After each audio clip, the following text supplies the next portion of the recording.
Generating traffic and sales can be a challenge for online merchants. But selling on the Walmart Marketplace puts your products in front of millions of customers who shop on Walmart.com.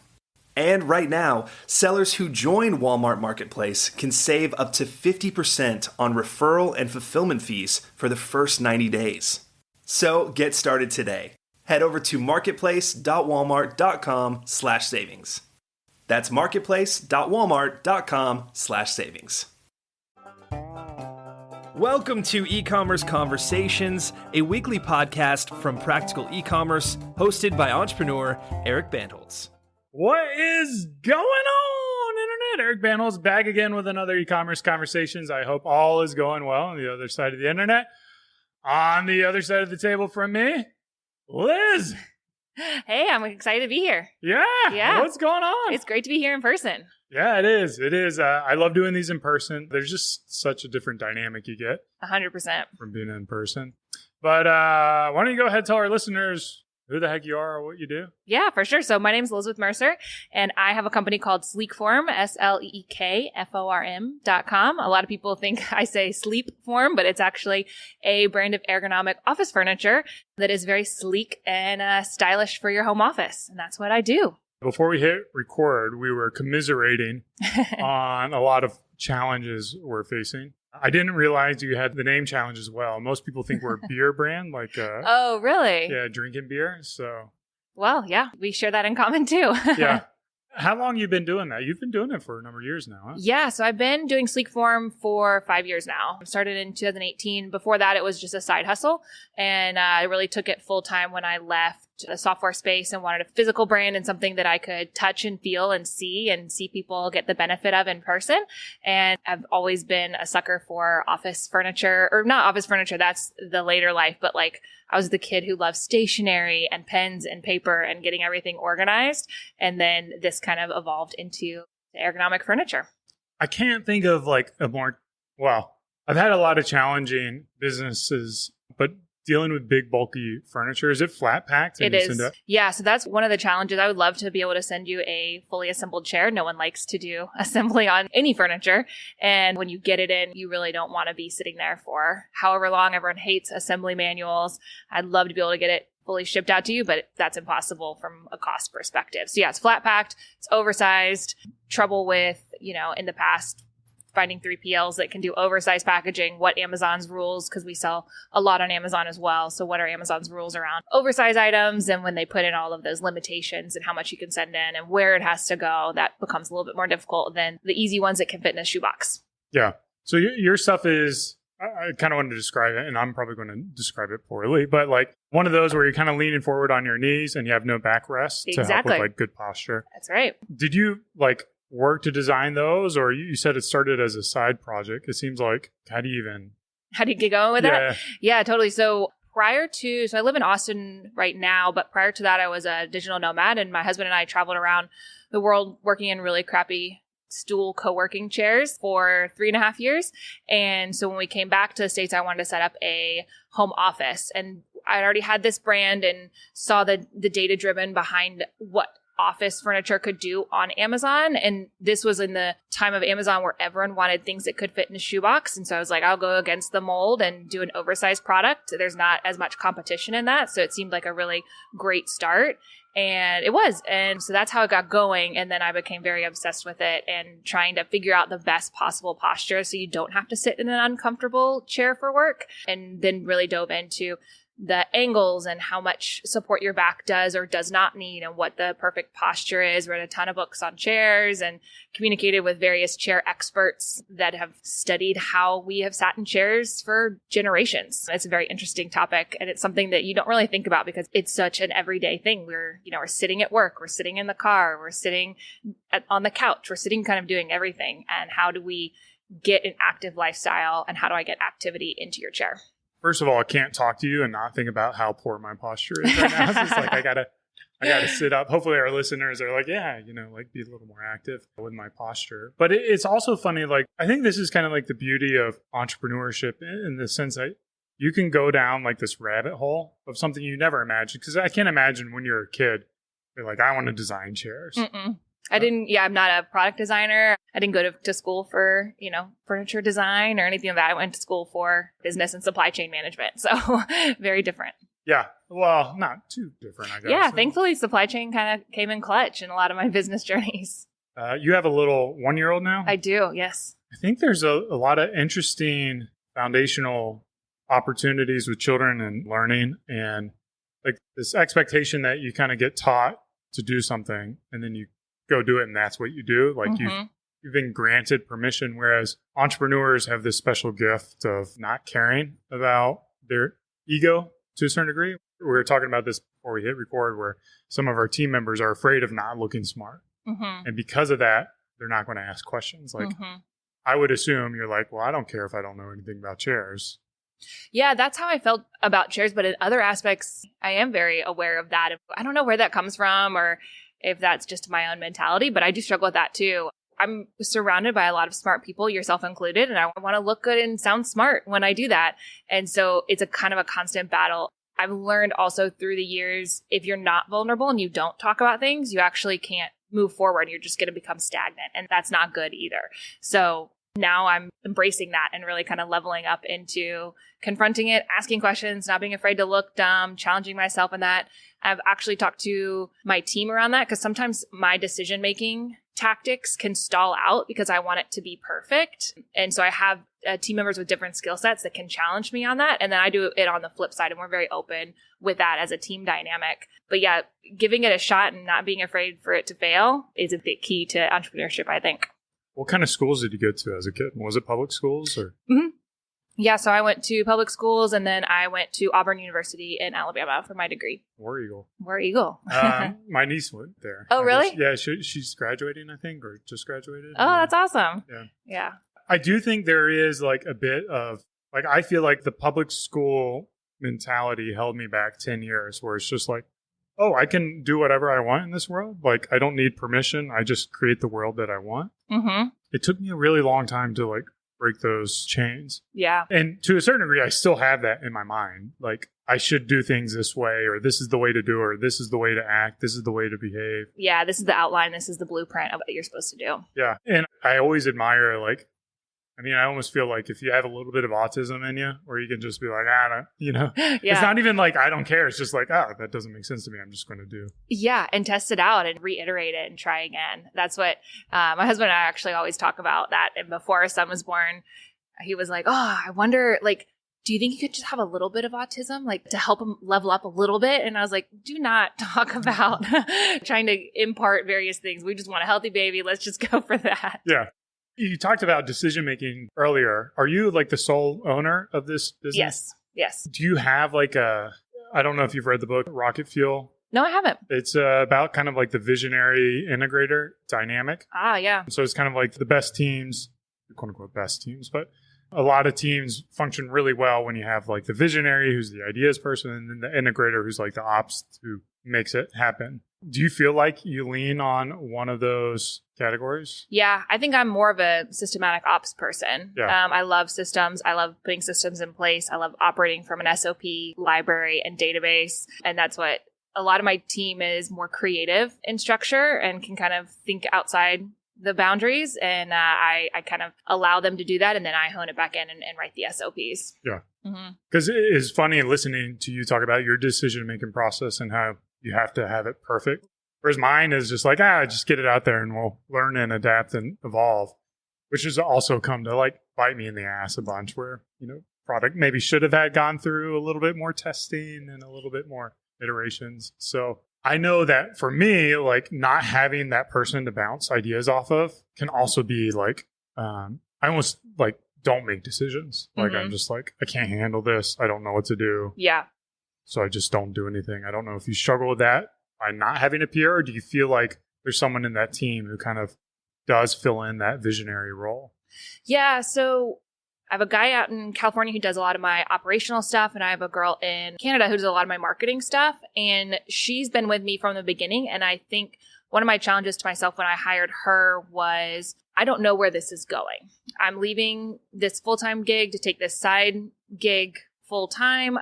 I don't know what it looks like. I'm just out here to try and test and challenge that side of my skill set, the skill set that had been a systems operational person in the past. And how do I push past those boundaries? And my goal is to get it going and get it off the ground. But if you come to work for me, I don't know what you're going to do. And it might change day to day. It might change week to week. We might completely shift and reiterate. And I think because of that initial conversation, she and I have just had this very open communication line where I'm not afraid to tell her, like, I'm thinking about this one idea. I want it to look like this and feel like this. How do you interpret that? And now we just have such a symbiotic relationship where she can take what I say and challenge me and ask various questions, and then we can put it in a pretty package going forward. So yeah, just that open communication line from the beginning, I think, is what allowed that. Whereas some of the roles I've hired in the past, I felt like I always had to be the teacher and I always had to be 5 steps ahead of them, and removing that filter has helped that particular relationship to be able to flourish and get us going from point A to point B. Because I struggle too, in my opinion, if it's not systematically organized and I don't have a bulletproof SOP written for it, then I don't do it. And I'm like, I don't know. I don't know how we get this Facebook ad done because I haven't watched 15 YouTube videos on this one type of Facebook ad. And she's just like, well, I'm just going to put it up and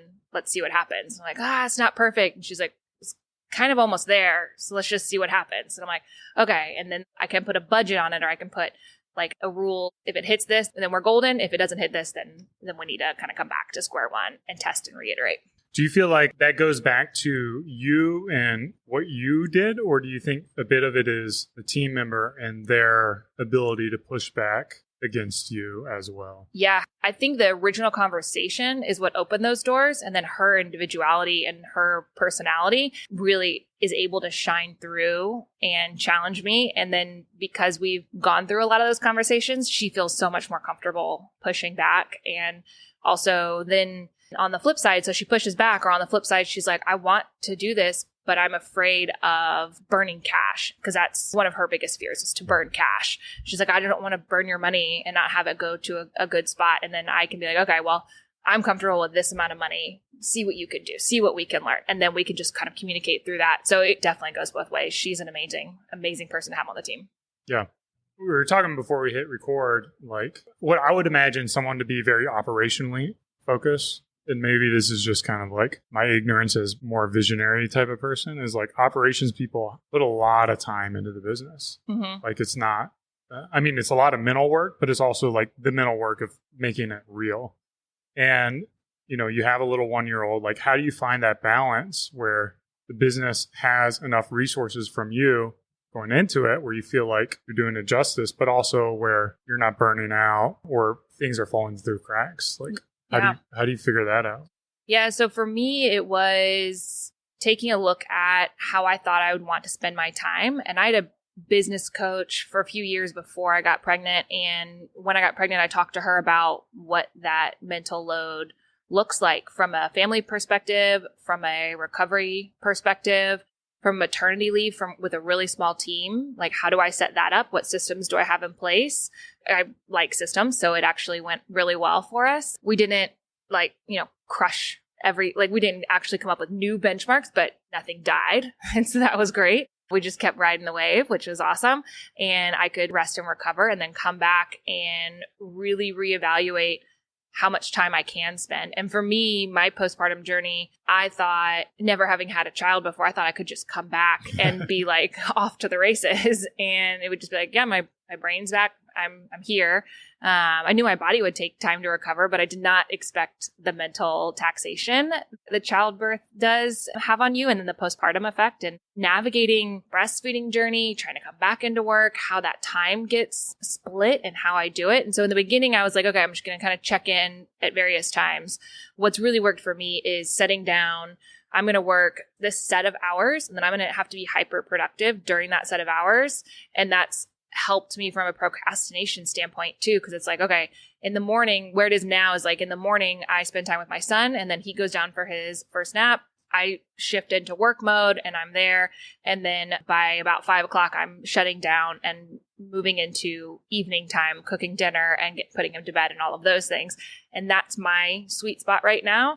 But leading up to that, man, I went back and forth trying to figure out how much time to put in. We're not creating new benchmarks. We're not moving the needle. We're just kind of putting out fires, and I want to move the needle.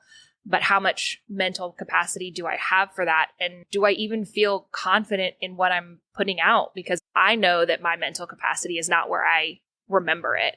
And that was a big learning curve, trying to identify that and come to terms with it's going to be different after childbirth. And that took a long time. For any of our listeners who might not have a kid yet, who wants to have a kid, and she's an operator or business owner, like, what do you think is realistic expectations? Like, I'll share my beliefs as a non-woman, but I'll let you share yours first. Sure. So from the perspective of what should she go in believing herself to be able to do? Or just like, how should she plan on setting the business up for her leave? Yeah. And then what that will look like when she returns. Yeah. So she has realistic expectations. I would say to set the business up, what I went through, 4 months. In your second trimester, you're feeling pretty good. Kind of across the board. Your first trimester, there's a lot of hormonal shifts. Your second trimester, you're starting into the groove of everything. And your third trimester, you're getting over it. You're like, this has run its course. I'm ready. So I wanted to set it up starting in the second trimester. And this is what my business coach had given me advice on. And I was like, that's crazy early. That's too much in advance. But she had me start taking a look at my tasks, what tasks I was comfortable giving out to people for a long term, for a short term, and what tasks I didn't even want them to have to do while I was out, period, and what were the small tasks. So, for example, I kept a hold of all of the financial aspects and making the financial decisions. But as far as communicating with suppliers or having new ideas and doing product research and coming to the board, we set out goals on things that I wanted them to do. And so we had about 4 months to test that and to give them those tasks and see where they needed to learn, or see like, wow, okay, you're off to the races and you're doing this better than I could. It's actually a really nice kind of cleanse in your business to look at it and be like, okay, this is something that I really either love doing or I'm uniquely gifted at. And this is something that I actually dislike doing, and this person does it 80% as good as me, and that's awesome. So we're going to roll with that. Or they really love to do this, so let's lean into that. But the ability to test that. And so then I took off 2 months, pretty full term off. And then when I came back, I started to take on the tasks that I anticipated wanting to have back in my life. And my mental headspace was different. And my business coach warned me of that. She's like, you're going to think about how you spend your time differently. But until you do it, you just don't know. You just don't know what you're going to be jazzed about. And I also wasn't prepared I just thought I could breastfeed and then get back into work, but it breaks your mental flow so much. So figuring out that, and I think looking at, if you want to breastfeed, what does that look like? Because you can't just take 30 minutes and do it and come back to work. You're breaking your headspace, you're breaking your mental flow. You get endorphin rush from breastfeeding your child and enjoying that special time with them. So taking it slow and having a good list of things that you want to do when you come back, and also taking a look at what are the goals that the team was supposed to do while you were out, and talking through what were the hangups, what can we improve on, where are we at with all of that. So like, you come back with these things that you thought you were going to do. Do you feel like one of the changes of doing it again would be like, I don't know what I'm going to take back? So yeah, I think the second time I would have a better headspace around it, and I would know I'd never removed myself from the business before, and your entire world shifts. As you know, it's like a whole new life, and there are new priorities. And so you really don't know what those priorities are. In the first like 4 to 6 months I came back, I was kind of just like in put out fire mode. And then post that, I was geared up and ready to start work. I felt like my mental clarity had come back. Some of the fog had lifted. I was excited about moving the needle in the business versus just kind of keeping it chugging along. And we had a very stable 2022, which allowed me to feel like when we moved into 2023, it's like, okay, we knew what worked for 2022. Now let's play with some levers and things that we don't know if they're going to work. So I think for the second one, I would have a better clue. But for the first one, I would just give yourself time and space and give away as many things as you possibly can, so that when you do come back, you kind of have the pick of the litter. But then also talk to your team that this is my plan, this is my idea. And I talked to both my team members pretty extensively about like, this is how I think it's going to go. I would love for you to be able to grow into this role. And we're going to give you these roles and responsibilities while I'm still here and in capacity to step in and help. And if you don't like it, then know that there's an end to this. When I come back, we can reestablish this, or I can help you with it now. And then you can be off to the races and you might love it. Or we have the open door that we can come back to and you can say, I didn't like that. I would rather go back to all the other things that I was doing and I'll pick up the slack on that again. Yeah, it almost feels like pregnancy is this great business disruptor that allows you to bring hard conversations and discussions in a way that people are more receptive to it. Because like, if you're just like, hey, I want you to try all these things and yeah, I'm going to like, good luck. Yeah. See, I'm just peacing out. Yeah, you do have a little bit more grace with it. And it's a nice reset too for the business to take a step back and look at all of the things that have to happen in your business. And are there any things that maybe you don't need to be doing? Maybe you're wasting some time and effort and money on. Oh, like one of the other things I did was I set up, because I was still keeping all the financial stuff, I moved all of our software that we were paying for monthly that I expected to pay for at least another 6 to 12 months and moved all that to annual. Because I was like, okay, well, even if we want it for 6 months and I come back, I'm realistically probably not going to dive in and be like, I'm going to switch this over to a monthly thing and try to battle this with Klaviyo or whoever you're using, right?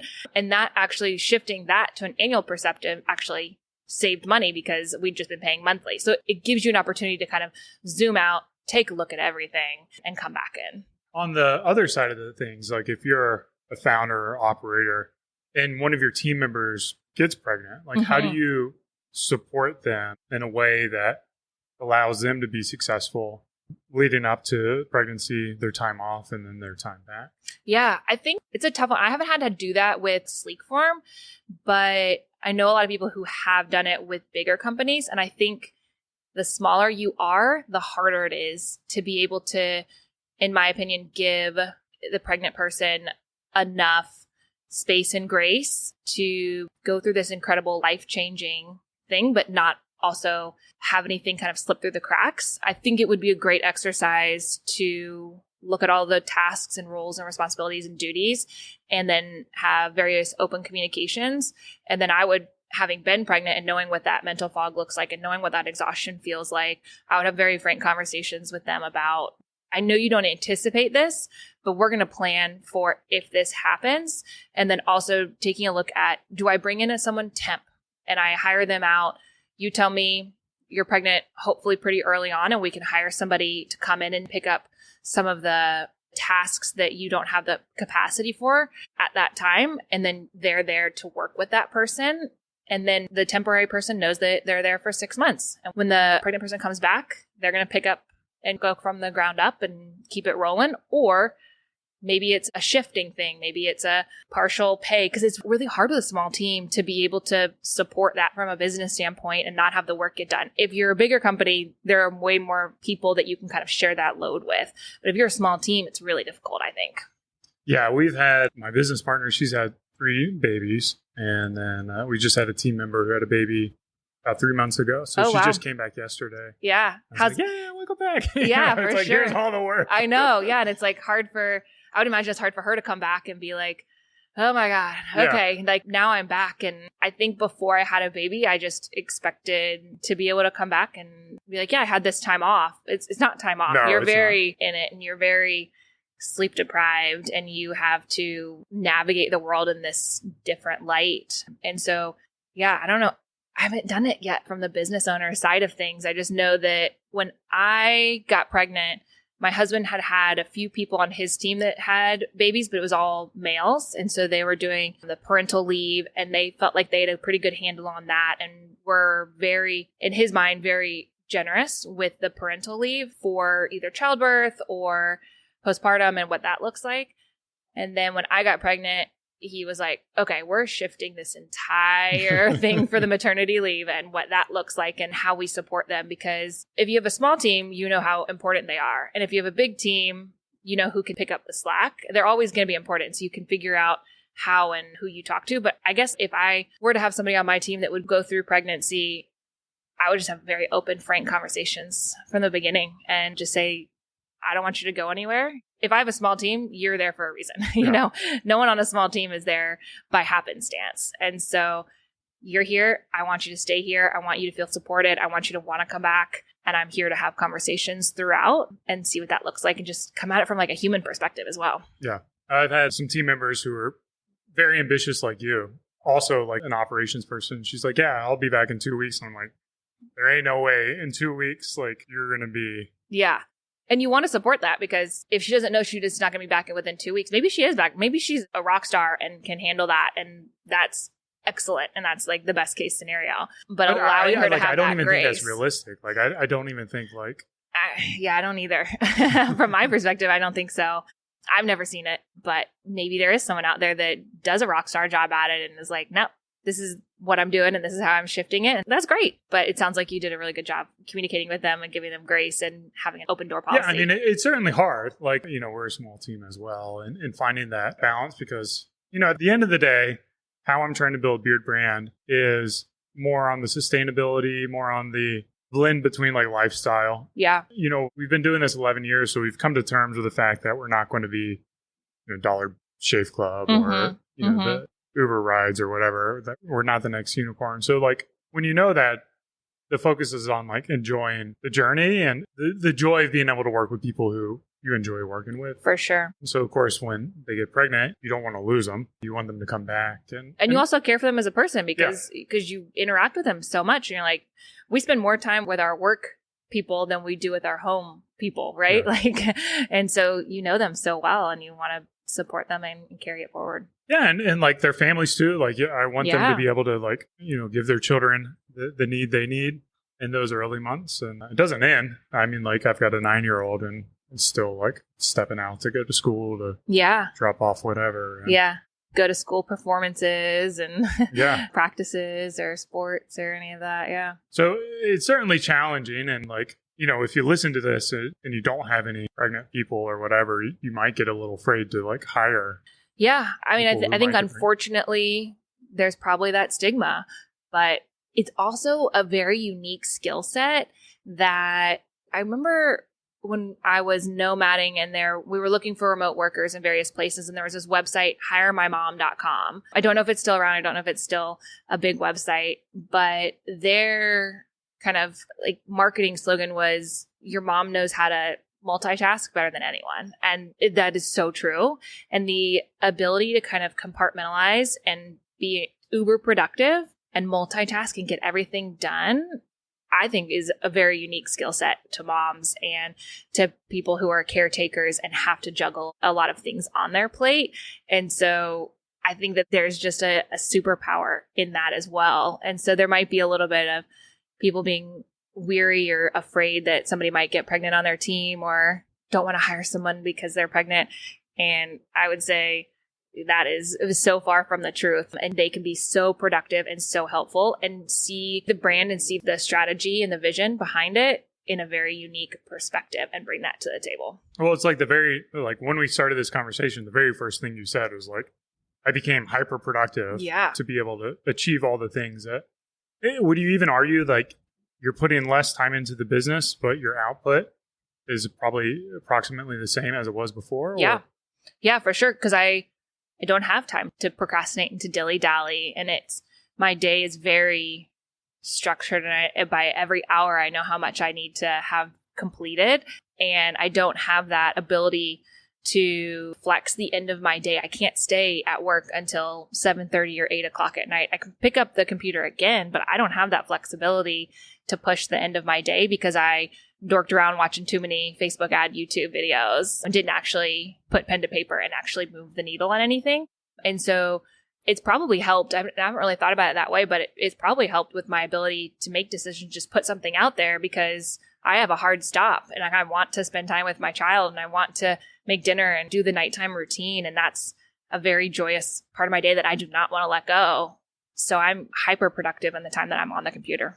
Are you facing any kind of burnout with that balance between work and home? No, I think trying to figure out what my personal strategy on the timing was a little bit difficult because I'd always thought that I did my most productive mental capacity workload in the mid-afternoon, which is not normal. I think most people do it mid-afternoon or evening. And then having my day start so much earlier with a child. And now I protect that. And because he gets me up so early, and then we start our day and we go on a walk for coffee and we get outside and we're playing in the backyard until it gets too hot here in Austin. And then he goes down for his nap. I am geared up and ready to go. And in the beginning of that phase, I was like, oh, well, I'm not a person who can get a bunch of work done in the beginning. His naps were like at 8:30 or 9. I'm not a person that does my best mental capacity workload at 8:30 or 9. So I'll just wait until I think my best time is, which is closer to noon. Well, that just didn't work because I've shifted my morning wake up. So everything shifted earlier. So now my perfect balance is I wake up with him at 6:30. We do our morning routine. We get coffee. We go on our walk. And then we come back and he goes down for his nap at 10. And I start my work day at 10. And I can get a lot of things done between 10 and 5. And then I'm back with him. And that's my favorite setup for the day right now. Yeah. I think it's, like we said earlier, just like that life-changing event is such a great catalyst in so many different things. Mm-hmm. Where can people reach out to you, contact you, buy your products? Yeah, for sure. So you can find me at liz@sleekform.com, or the website is sleekform.com, SLEEKFORM.com. Sweet. Well, thanks for coming by. I hope our listeners learned something new, enjoyed it as much as I did. This has been another e-commerce Conversations. Cheers. Keep on growing. Awesome. Thanks.